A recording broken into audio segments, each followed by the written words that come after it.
고생코아 안녕하세요. 비트코인 42,996달러, 이더리움 3,044달러. 현재 단기적 시장 횡보, 중기적 상승, 장기적 하락을 보고 있는 상황입니다. 자세한 내용은 어제 영상을 다시 한번 확인해 주세요. 물론 오늘 영상에도 내용 넣어 놓겠습니다. 사실 비트코인에게 호재란 악재가 없는 것입니다. 악재만 없다면 한정 수량인 비트코인은 지속 가격이 오를 수밖에 없는 구조일 테니까요.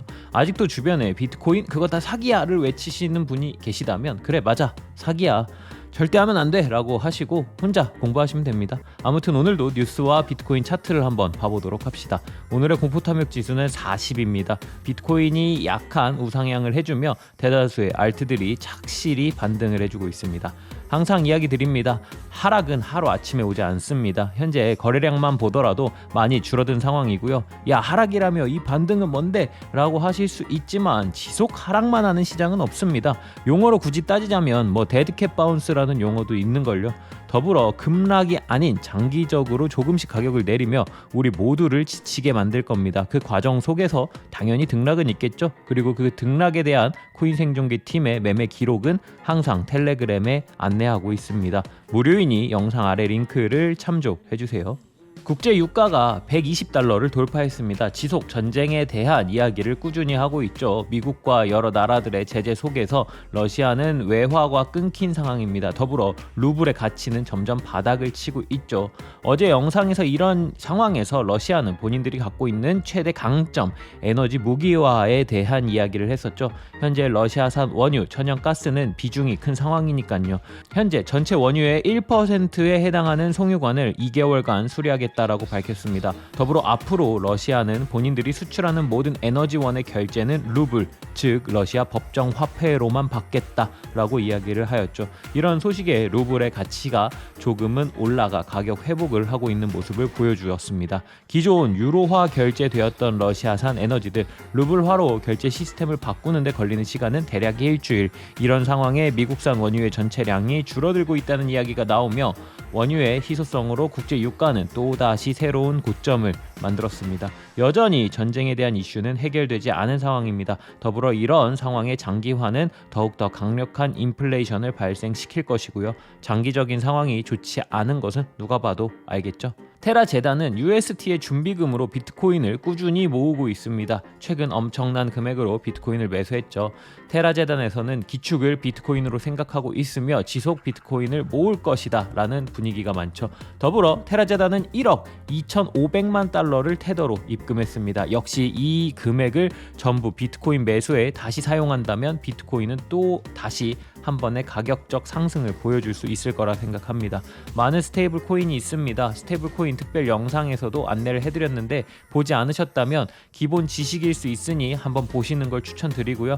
테라 재단의 선택은 결국 비트코인이었고 완벽하게 전 세계적인 프로젝트로 자리 잡은 테라의 루나 앞으로 어떤 움직임을 보여줄지 기대가 됩니다. 비트코인은 결국 모든 가상자산의 중심에 서 있습니다. 사람들은 시간이 지날수록 알트코인들의 잠재력에 눈을 돌리려고 할 것이고 현재도 그러고 있습니다. 하지만 그러면서 왜 정작 근본인 비트코인에 관심을 두지 않는지 결국 모든 것은 돌고 돌아 비트코인으로 모이게 될 것입니다. 테라 재단은 그것을 아는 듯 그들의 준비금을 비트코인으로 준비하고 있는 상황이고요.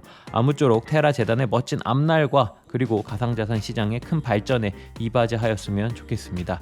비트코인 채굴 중요하죠. 하지만 채굴에는 고가의 장비와 큰 전력이 듭니다. 이런 부분에 있어 채굴자들은 값싼 견기를 찾아다니고 있고 그리고 그런 대표적인 움직임이 카자흐스탄이었죠. 다만 어제 영상에서도 이야기했듯 카자흐스탄의 대다수 전력 생산은 노후화된 석탄 발전소에서 생산이 되며 그로 인해 환경오염 또 상승 전력의 상승으로 인하여 전력난을 겪기도 했습니다. 하지만 지금은 21세기죠. 이런 문제시되는 부분들은 어디선가에서 또 해결이 가능할 것이고요. 미국의 한 채굴 회사에서는 채굴 전력을 생성하기 위해서 오래된 발전소의 폐기물을 에너지로 전환하는 데 성공하였고 여기서 전력을 얻어 비트코인을 채굴하고 있다고 이야기합니다.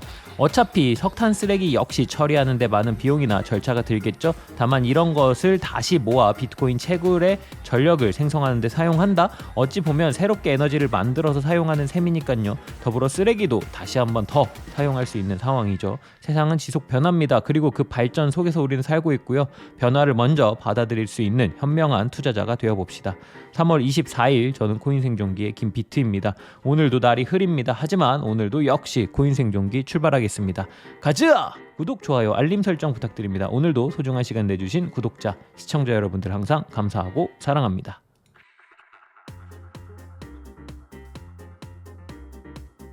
어제 영상에서 과거 18년의 패턴과 현재가 유사한 모습을 보인다는 이야기를 했습니다. 어제 영상 못 보신 분들은 보시는 것을 꼭 추천드립니다. 비트코인 주봉 차트를 다시 한번 봐보겠습니다. 주봉상 약 2개월이 넘는 시간 동안 삼각 수렴의 형태를 보여주고 있으며 현재 상단에 45,000달러의 저항이 있는 상태입니다. 현재 양봉을 띄우고 있어 위의 저항선을 터치하거나 넘을 가능성을 보고 있습니다. 하지만 일단은 중기적으로 수렴하고 있다 정도로 인지하시는 것이 좋지 않을까 싶네요. 현재 비트코인은 초록색으로 표시된 상승 채널을 형성하고 있는데요. 상승 채널 상의 상단 저항은 46,700달러 정도 부근입니다. 오늘 이야기 드린 저항까지는 충분히 상승 가능성이 있어 보입니다. 가자! 비트코인이 살금살금 올라주고 있는 지금 마지막 상승장에 핫했던 테마 중 하나인 메타버스, 이들 역시 가만히 있을 순 없겠죠. 어제 텔레그램에서 디센트럴랜드 마나에 대한 시그널을 보내드렸습니다. 성공적으로 매수가 되었고 1차 타겟가까지 상승을 완료해 주었네요.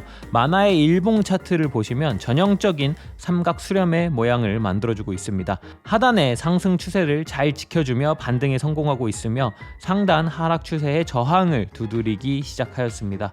하락 추세를 돌파하여 추가 상승을 이어나갔으면 좋겠네요. 텔레그램 상에서 2,990원에서 2,930원까지 진입 구간으로 이야기를 했고 2,950원까지 체결이 되었습니다. 영상을 제작하는 중인 지금 상단 저항으로는 3,250원, 3,470원, 3,740원 정도로 생각하시면 될 것 같습니다. 마나와 함께 메타버스의 대장이라고 불리우는 샌드박스 역시 3월 17일 유튜브 영상에서 이야기 드렸죠. 현재 당시 이야기를 했던 3,700원 지지 라인에서 반등에 성공하여 추가 상승 중에 있습니다. 3,700원 지지 이후 최대 4,285원까지 상승을 하였는데요. 주요 저항은 일봉 하락 추세 부근인 3,500원 정도이며 이를 돌파할 시에 3,800원, 5,100원까지도 상승할 가능성이 있어 보입니다.